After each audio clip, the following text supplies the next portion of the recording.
Hello, you're watching the news on New Vision TV. I am Rothi Naseje. Now, after the UPC and Milton Obote were declared winners of the 1980 election, and even the Commonwealth observers endorsing the process, different Ugandans took different routes. Starting with the 6th segment of our past elections series, New Vision TV traces the key players and what became of them in the aftermath. We begin with the man whom many claim was the rightful winner, Paul Kawanga Ssemwogerere. It is not debatable that Paul Kawanga Ssemwogerere enjoyed massive support with his Democratic Party in the 1980 election campaigns, virtually sweeping all the seats in the Central Region and Kampala City. When the final results that were unexpected and unacceptable, especially in the Central, were announced, the nation held its breath, awaiting his next course of action. Would he reject the results as announced by the military commission that had usurped the role of the Electoral Commission? In a disappointing surprise to his supporters, Ssemwogerere announced that the DP was going to Parliament as opposition. The DP went into opposition with the UPC in government. The seats for military representatives were introduced, nominated by the president. The most powerful man in the army then, Major General Oyite Ojok, symbolically sat with the opposition on their benches.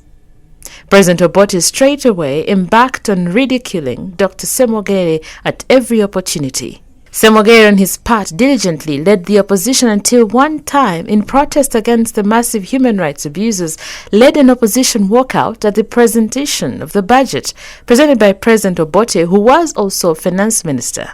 Arrogant with his party's numerical strength in Parliament, Obote scoffed at him, saying he was not bothered by a few walkouts. Fed up with the exhaustive insults, leader of opposition in Parliament, Paul Ssemwogerere, announced that he had started compiling a black book of those who were abusing Ugandans' rights. That did it.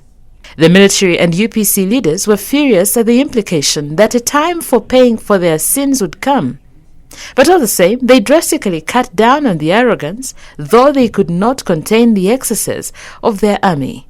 At least the rest of Obote's term was spent without the original arrogant attitude. As the bush war waged by the NRA rebels gathered momentum, it looked like indeed a time for punishment would eventually come. In July 1985, Obote was overthrown the second and last time. This time, it was a faction of the army led by Basilio Okello and Tito Okello. The military junta was forced to enter peace talks with the NRA rebels in Nairobi, chaired by President Daniel Arap Moi. DP men Kawanga Ssemwogerere and Sam Kutesa were with the military government. So was UPC's Olaro Tun, who had served as Uganda's representative to the UN. When the angry young guerrilla leader Yoweri Museveni arrived at the Nairobi peace talks, he refused to greet the military government delegation except only Kawanga Ssemwogerere, whom he reached for across the table and shook his hand. The peace agreement collapsed and the NRA shot into power, chasing away the Okellos. However, DP's Paul Ssemwogerere joined the broad-based interim government of President Museveni, in which he served for nearly 10 years, internal affairs, and later as foreign affairs minister. In internal affairs, he worked with KIBIBI, who was the Minister of State. In 1989, Ssemwogerere stood for the Busiro South seat in the extended interim parliament called National Resistance Council. In 1995, he resigned from Museveni's cabinet, where he held the foreign affairs portfolio, in readiness to stand in the country's first direct presidential elections of 1996. He wound up as the runner-up and remained as DP leader. When the parties were freed in the 2005 referendum, he surrendered the DP leadership to Ssebaana Kizito. Throughout his service as minister under the NRM, Ssemwogerere is easily recognized as having the cleanest financial record as minister, but opinions are divided whether his cleanliness served the Democratic Party as an advantage. Will men of his integrity one day be in charge of the country's politics?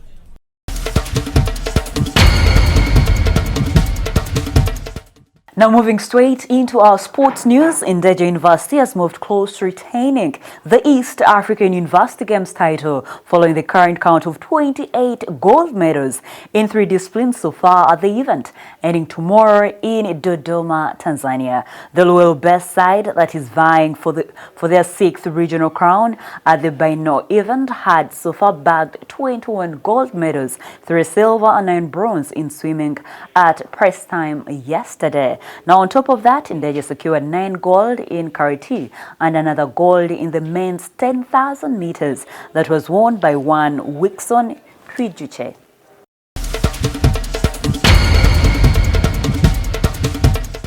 You're still watching the news on New Vision TV, and in our daily Pearl of Africa series, we look at KIBIBI Forest. Now, KIBIBI Forest is one of Uganda's most green forests, located in Chavadaza Mpigi district. The forest is separated by a highway, and on both sides are next to a big swamp, also known as KIBIBI Swamp. Just like many forests in Uganda, KIBIBI is a habitat to many endangered species. Let's take a look. In Mpigi district is where you find KIBIBI Forest. This forest is covered with tall trees. Just like Mavira Forest along Ginger Road, KIBIBI is separated by a highway in Chavadaza. Birds, wild animals and more endangered species find shelter in this forest. The trees are so tall to accommodate animals like monkeys, geckos and even snakes.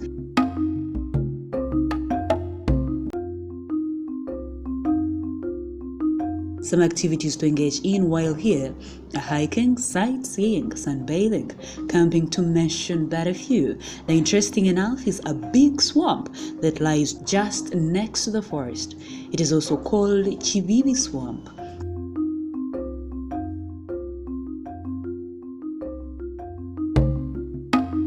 Now for more Pearl of Africa stories, visit our website, which is www.newvision.co.ug. Our newspaper, The Sunday Vision, is also another home of adventures, so grab your copy every Sunday for Pearl of Africa stories.